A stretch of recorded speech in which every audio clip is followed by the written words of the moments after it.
바르셀로나 올림픽 때 금운동 시상식을 하는데 시상식에 올라가기 전에 여러 종목의 선수들의 표정을 보고 이 선수가 금메달인지 동메달인지를 맞추게 한 거예요. 근데 금메달은 아마 쉽게 판별이 거의 되는 모양입니다. 그래서 은메달, 동메달 선수를 표정만 보고 맞추게 사진을 이렇게 보여준 겁니다. 여러 종목의 선수들. 그런데 결과는 반대로 나온 거예요. 많은 사람들이 은메달을 딴 선수를 동메달을 땄다고 생각하고 동메달을 딴 선수를 은메달을 딴 줄 알더라는 거예요. 그래서 이걸 메달의 심리학이라 그러고 알고 봤더니 은메달 딴 선수는 내가 조금만 더 잘했다면 금메달 딸 수 있었을 텐데 그러고 인상을 찌푸리고 있더라고요. 불만과 불평을 갖고 있어요. 조금만 더 잘했으면 실수 안 했으면 금메달 따는 감사가 없더라고요. 근데 동메달 선수는 이미 금은은 포기했잖아요. 3, 4위 전에 아휴 다행이다. 메달이라도 하나 건졌으니 감사하다. 그래서 표정이 다 밝더라고요. 4위가 되면 동메달도 못 딸 뻔했는데 3등이라도 해서 동메달이라도 땄으니 좋다. 그래서 표정이 밝더라고요. 그러니까 사람들이 이렇게 얼굴만 봐서는 표정이 밝은 사람이 선수가 은메달을 딴 줄 아는 겁니다. 만약에 심리학이라죠. 내가 만약에 요거 하나만 실수 안 했더라면 조금 더 잘했더라면 불평하는 사람들의 특징이더라고요. 은메달이 훨씬 더 감사한 거잖아요. 훨씬 더 감사한 건데도 불평거리를 찾으니 한도 없더라는 거예요. 살다 보면 힘들 때가 있고 그럴 때 우리는 잠깐 사람이기 때문에 불평할 수 있습니다. 사람인데 어떻게 맨날 웃고 감사만 합니까? 짜증이 날 때도 있고 화가 날 때도 있고 불평이 불현듯 찾아올 때도 있어요. 그러나 그게 우리에게 계속 머물게 하느냐 쫓아보내느냐 이 차이입니다. 지혜로운 사람은 그걸 계속 감사로 바꿉니다. 루터가 이런 말을 했습니다. 새가 내 머리 위로 날아다니는 건 막을 수 없지만 둥지를 트는 건 막을 수 있다.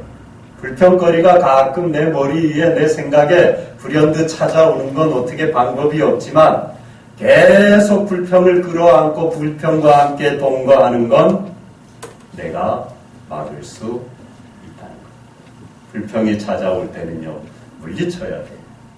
순간순간 쫓아내는 길밖에 없습니다. 그래서 오늘 15절에 감사하는 자가 되라. 감사하는 자가 되라는 겁니다. 언제나 어디서나 어느 때나 감사하라는 거예요.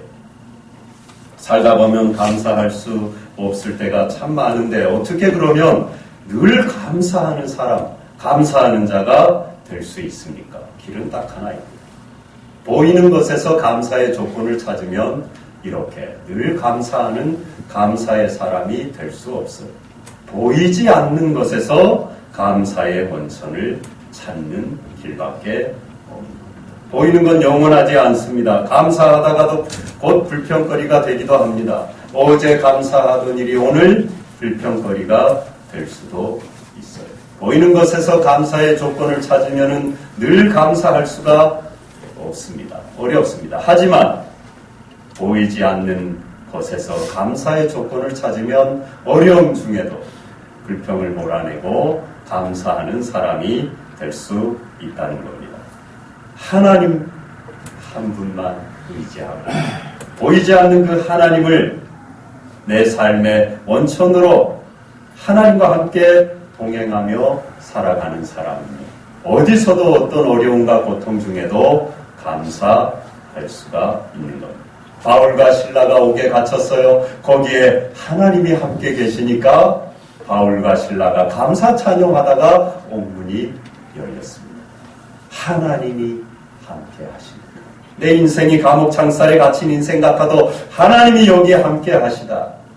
보이지 않는 하나님, 영원한 하나님, 나를 나보다 더 사랑하시고 잘 아시는 하나님이 나와 함께 하시다. 이 고통 중에, 불평 중에 함께 하신다.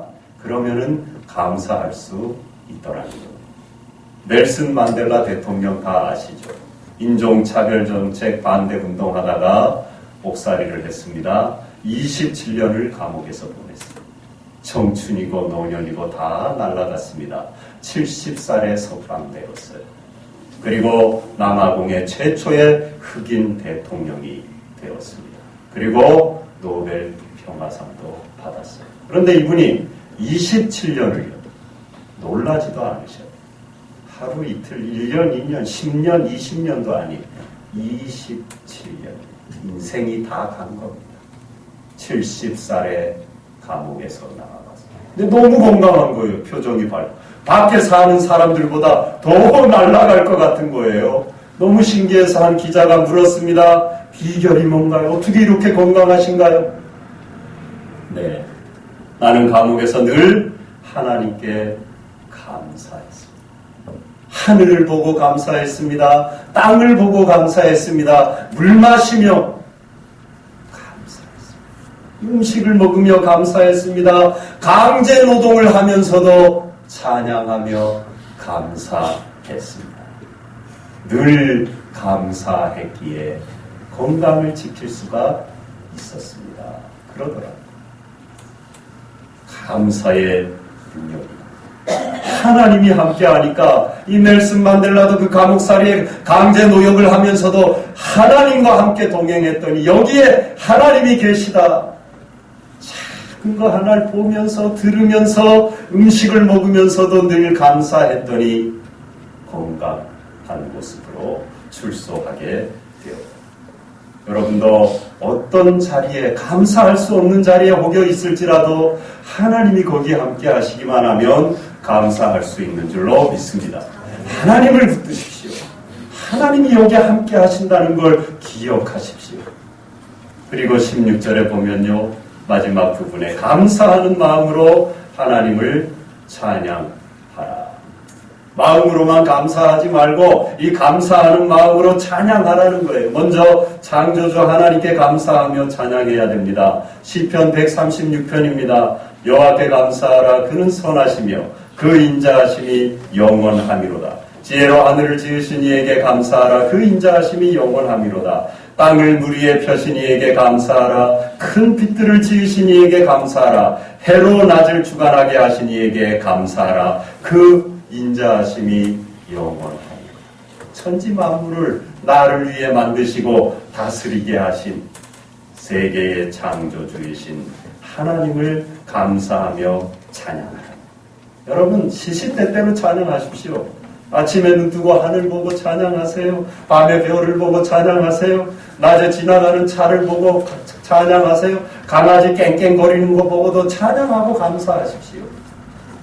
감사하는 마음으로 하나님을 찬양하라는 우리의 모든 삶 전부가 하나님께 드려지는 감사의 제사가 되어야 되는 겁니다. 그리고 구원자 하나님을 찬양해야 됩니다. 시편 136편에 계속 이 감사 찬양거리를 얘기합니다. 애국의 장자를 치신 이에게 감사하라. 강한 손과 펴신 팔로 인도하여 내신 이에게 감사하라. 홍해를 가르신 이에게 감사하라. 바로와 그의 군대를 홍해에 엎드러뜨리신 이에게 감사하라. 우리를 우리의 대적에게서 건지신 이에게 감사하라. 그 인자하심이 영원하미로다. 여러분을 구원하고 살리신 하나님께 감사하라. 할렐루야. 감사하라는 겁니다. 뭘 감사하라고요? 날 구원하신 분에 죄의 종살이에서 아들을 보내셔서 해방시키고 죄사함의 은총을 주신 그 구원을 찬양하라는 것. 어두운 데서 불러내어서 구원의 기이한 빛에 들어가게 하신 하나님을 찬양해야 됩니다. 우리를 구원하신 그 은혜에 감사하며 하나님을 찬양하라는 것. 그러면 고통 중에도 구원의 은혜를 기억하며 감사할 수 있어요. 감사거리를 찾고 입을 벌려 입술을 벌려 하나님을 찬양하면은 고통 중에도 그 은혜를 기억하기만 하면 감사할 수가 있습니다. 구원의 능력이 있는 겁니다. 시편 116편 13절입니다. 내가 구원의 잔을 들고 여호와의 이름을 부르며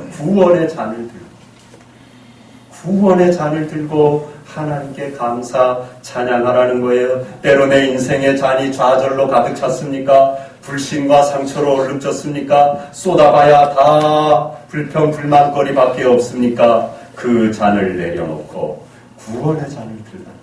자꾸 불평거리 잔을 들고 돌아다니며 살지 말라는 겁니다. 그런 거 담고 그냥 그거 좋다고 부둥켜 안고 살지 말라는 거예요. 오늘도 내는 슬픔의 잔을 마신다. 홀짝홀짝 나는 어제도 절망의 잔을 마셨다. 내일도 좌절의 잔을 마실 거다. 홀짝홀짝 해봐야 홀짝홀짝 할 길밖에 없다. 그거 다 내려놓고 구원의 잔을 들으시라. 구원의 잔을 마시라는 겁니다. 하나님 아들을 보내사 우리를 구원하신 그 은혜와 사랑을 기억하라는 겁니다. 데살로니가전서 5장 16절 18절 잘 아는 말씀이죠. 한번 이건 어느 정도 다 아실 거예요. 한번 같이 그냥 외워보죠. 시작. 항상 기뻐하라. 쉬지 말고 기도하라. 범사에 감사하라. 이는 그리스도 예수 안에서 너희를 향하신 하나님의 뜻이니라. 할렐루야. 어떻게 이렇게 잘 외우시는지.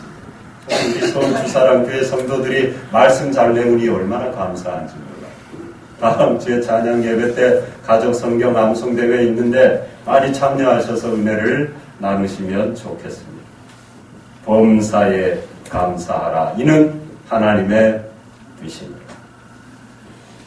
뜻이라 지켜야만 된다는 겁니다. 뜻이에 그것도 천지의 주제이신 아버지 하나님의 뜻이라.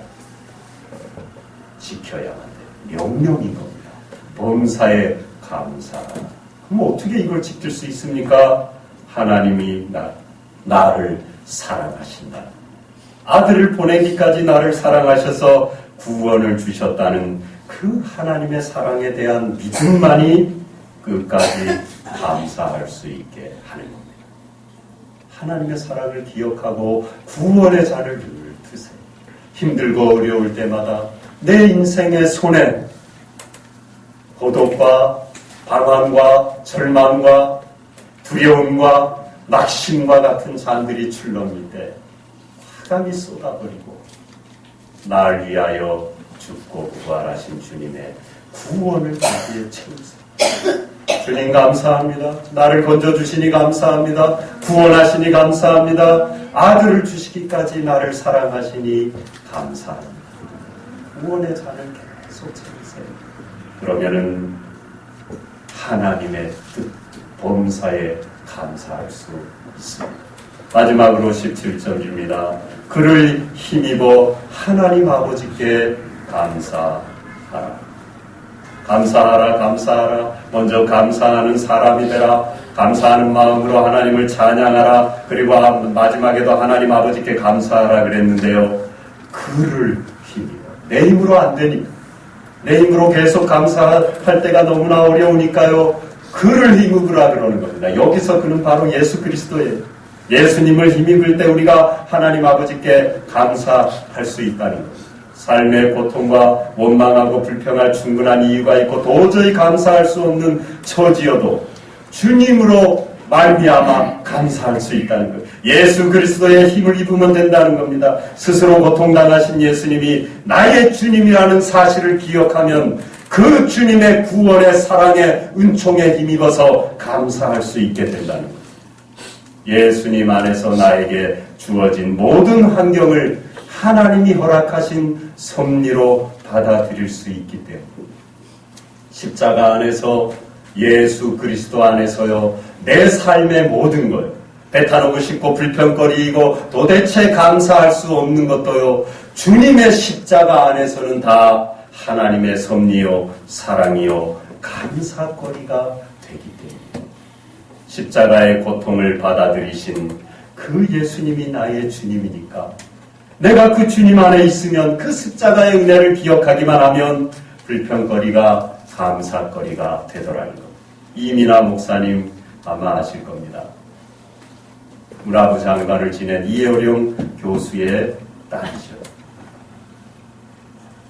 미국으로 이민을 갔습니다. 첫사랑에 너무 가슴 설레는 감격을 안고 대학을 졸업하자마자 22살에 결혼해갖고 남편과 함께 미국으로 공부도 할 겸 이민 갔어요. 유학 갔어요. 거기 결혼하고 아이들을 낳고 사는데 큰아들 유진이가 버클리대를 다니다가 어느 날 갑자기 나 감기가 걸린 것 같아 하고 쓰러지더니 19일간 깨어나지 못하고 혼수 상태로 있다가 병명도 알지 못하고 그냥 영원히 잠에 들었어요. 돌연사한 겁니다. 작은 아들은 특수 자폐예요. 그리고 갑상선암이 이 이민아 목사님에게 찾아왔어요. 고통 중에 그걸 견디며 열심히 살았습니다. 나은 것 같았는데 1996년에 재발했어요. 주위에 교회 다니는 분 인도를 따라서 LA의 한 교회에 집회에 갔는데 한국에서 집회 강사로 가신 하용조 목사님이 말씀을 전하는 거예요. 근데 이분이 설교를 하다가 저도 30년째 아프고 있습니다. 그분이 평생 콜록하고 약하게 지내거든요. 젊어서 앓은 폐렴이 이게 계속 아마 괴롭히고 여러 가지 질병에 고통당한 것 같아요. 30년째 나도 아프고 있습니다. 목사님이 그러는 거예요. 목사도 아픈가 속으로 생각이 들더래요. 목사가 왜 아프지 하나님의 종이. 그런데 그 말을 하고 말씀을 전하는 그 목사님의 표정이 너무나 평안해요. 천사의 얼굴과 같이 30년을 질병, 고통과 씨름하는 사람의 얼굴이라고는 도대체 상상할 수 없는 모습이다. 신앙생활을 하기로 결단합니다. 하나님이 있긴 있나 보구나. 그리고 신앙생활을 시작했어요.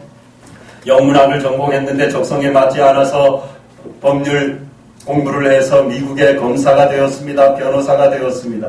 검사 일을 하면서 청소년을 구제하는 그 범죄한 청소년들을 도와주고 석방시켜주고 교화하는 이 사역을 했어요. 그러다가 작은 아들 이 특수 중증 자폐아 때문에 초등학교를 5번을 쫓겨나고 안 받아줘서 여기저기 전전하고 중학교에서도 다니다가 민원이 학부모들이 하도 난리를 쳐서 쫓겨났어. 안 되겠구나. 내 직업이고 뭐고 다 포기하고 우리 아이를 받아주는 학교를 찾아보자. 하와이에 크리스천 중학교가 있었는데 받아준 겁니다. 그래서 검사고 변호사고 그 좋은 직업 다 포기하고 그 학교에 보조교사로 일하면서 하루 종일 자기 아들 그 자폐와와 함께하며 돌봤어요. 한 번에 7, 9알 되는 약을 먹어도 도대체 진전이 없던 이 중증 자폐가 서서히 사라집니다. 하나님이 고쳐주시는 겁니다. 아들이 좋아졌어요. 증상이 거의 다 사라졌어요. 그런데 이게 웬 날벼락입니까? 잠깐 숨 좀 돌릴라 하는데 눈이 심은 앞이 갑자기 안 보이는 겁니다. 한국에 왔어요. 나라 미국에 너무 의료비가 비싸니까요. 이걸 어떻게 고쳐보려고 수술해보려고 왔습니다. 방법이 없는 겁니다. 앞이 안 보여요. 이때 아버지 이어령 교수가 하나님 앞에 꼬꾸라집니다. 잘 아시죠? 기독교 반박하는 책을 수도 없이 쓴 분입니다. 어디 매체에 나와서도 인터뷰할 때마다 그런 황당한 지어낸 얘기를 믿느냐? 기독교가 다 부정부패하고 좋은 영향을 미치는 게 뭐냐? 사람들을 보이지도 않는 신을 갖다 놓고 아편처럼 거기에 중독되어 말을 심리적인 치료나 주일날 한번 가서 예배드리고 적당히 위로나 받고 살아가는 힘이나 얻는 인본주의적인 심리학이 아니고 그게 뭐냐? 이런 소리 하던 분이에요. 기독교를 비판하고 하나님 없다 그러고 책을 쓰고 강연하고 기독교 반대에 앞장섰던 분입니다. 그런데 딸이 눈이 안 보이게 되자 그가 하나님께 이렇게 기도합니다. 미나가 어제 본 걸 내일 볼 수 있고 오늘 본 내 얼굴을 내일 또 볼 수만 있게 해 주신다면 저의 남은 생을 주께 바치겠습니다.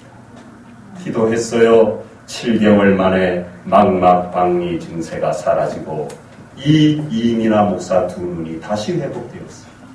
여전하게 전처럼 앞이 보인 겁니다. 이어령 교수가 회심했어요.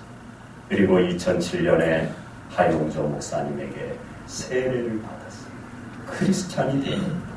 그리고 이민아 목사님은 하나님의 그 은혜와 사랑을 체험하고 다 포기하고 2009년에 목사 안수를 받았어요. 내 남은 생 주님 말씀 전하며 받은 사랑 전하며 살아야 되겠다. 이 이민아 목사님이 이렇게 얘기합니다. 내 안에 사랑이 강물처럼 흐르면 어떠한 고난도 이겨낼 수 있다. 모든 시련과 고난이 내게 축복이었다. 하나님의 사랑, 그리스도의 사랑이 내 안에 있기만 하면 어떤 고난도 이겨낼 수 있다. 기자가 인터뷰하면서 그녀에게 물었습니다. 지금 당신에게 사랑이란 무엇입니까? 대답합니다. 내가 아닌 다른 사랑을 더 소중히 여기는 거예요. 타인의 아픔이 내 아픔보다 더 크게 느껴지고 그를 살리기 위해 내가 죽을 수도 있는 겁니다. 그리고 얼마 후에 그녀는 하나님의 부름을 받았어요. 위암이 다시 온몸에 퍼져갔고 천국 갔습니다. 그녀가 그 고통 중에 하나님의 사랑을 붙들고 불평불만하지 않고 남을 위해 내가 죽을 수도 있는 사랑을 고백할 수 있었던 게 어디에서 온 겁니까? 예수 그리스도를 힘입니다. 죽기까지 나를 사랑하신 그 주님의 사랑을 기억합니다. 그러니까 감사할 수 있게 됩니다. 예수 그리스도에게 나타난 하나님의 사랑을 기억하니까, 예수 그리스도에게 나타난 아버지 하나님의 그 크신 사랑을 기억하니까 불평거리도 절망거리도 감사가 되더라. 그를 힘입어 하나님 아버지께 감사. 주님의 사랑을 힘입기만 하면 우리는 어떤 고통 중에도 감사할 수 있다는 것. 인생에 어떤 고통이 있을지라도 하나님은 선하십니다. 인자하심이 영원합니다. 범사에 감사하는 삶이 하나님의 뜻일진데 우리는 그리스도를 힘입어 그렇게 할 수 있습니다. 내 힘으로는 할 수 없지만 예수님의 십자가 구원의 은혜를 힘입으면 감사할 수 있어요. 삶의 불평과 원망이 찾아올 때 십자가 앞에 나아가기만 하면요, 주님의 사랑이 내 심령의 강물처럼 흐르기만 하면요, 주님이 나를 이렇게 사랑하셨군요, 이까지 고통과 절망과 불평거리는 아무것도 아닙니다. 나를 사랑하신 아버지 하나님의 그 크신 사랑에 비하면 이거는 아무것도 아닙니다. 고백하게 되는 것. 불평이 감사가 되는 곳, 바로 십자가. 날 위하여 죽으신 그 예수 그리스도의 십자가가 바로 불평이 변하여 감사가 되는 것. 주님의 은혜와 사랑이 여러분의 심령에 풍성하시길 바랍니다. 강물처럼 흘러 넘치시길 바랍니다. 감사하는 삶이 되시기를 바랍니다. 감사는 하나님을 기쁘시게 합니다. 주위 사람들을 미소짓게 합니다. 감사는 자기 자신을 귀하게 만들어줘요. 감사하면 자신의 삶이 풍요로워집니다. 감사는 감옥문을 엽니다. 막힌 담을 합니다. 감사는 하나님의 은혜를 가져옵니다. 하나님의 능력을 내 인생의 앞길에 초대하는 것, 바로 감사인 줄로 믿습니다. 어떤 불평거리, 원망거리, 짜증 섞인 말이 나가려고 할 때마다 십자가를 기억하십시오. 아들 안에서 나타난 하나님의 사랑을 붙들고 감사로 바꾸고 찬양하십시오. 그대로 될 줄로 믿습니다. 시편 100편 4절 5절입니다. 감사함으로 그의 문에 들어가며 찬송함으로 그의 궁정에 들어가서 그에게 감사하며 그의 이름을 송축할지어다. 여호와는 선하시니 그의 인자하심이 영원하고 그의 성실하심이 대대에 이르리로다. 기도하겠습니다. 하나님 아버지, 오늘 저희들에게 추수감사주의를 허락하여 주시옵시고 하나님 앞에 감사함으로 찬송함으로 달려나오게 하시니 감사합니다. 그러나 이 세상 살다 보면 죄 때문에, 고통 때문에, 절망 때문에, 여러 가지 관계에 실타래가 꼬인 것 때문에 괴롭고 힘들고 불평하고 원망할 때가 너무나 많습니다. 그때마다 십자가에 나타난 아버지의 사랑, 아들 안에 나타난 하나님의 크신 사랑을 기억하고 예수 그리스도의 십자가의 사랑을 힘입어 감사하는 자가 되게 하여 주시옵소서. 입만 열면 감사 찬양이 넘쳐나게 하여 주시옵소서. 그를 힘입어 아버지 하나님께 감사하는 주사랑의 모든 성도들의 삶이 되게 하여 주시옵소서. 감사하는 입술과 마음의 가정의 싸움에 감사의 열매가 차고 넘치게 하여 주시옵소서. 예수님 이름으로 기도하옵나이다. 아멘.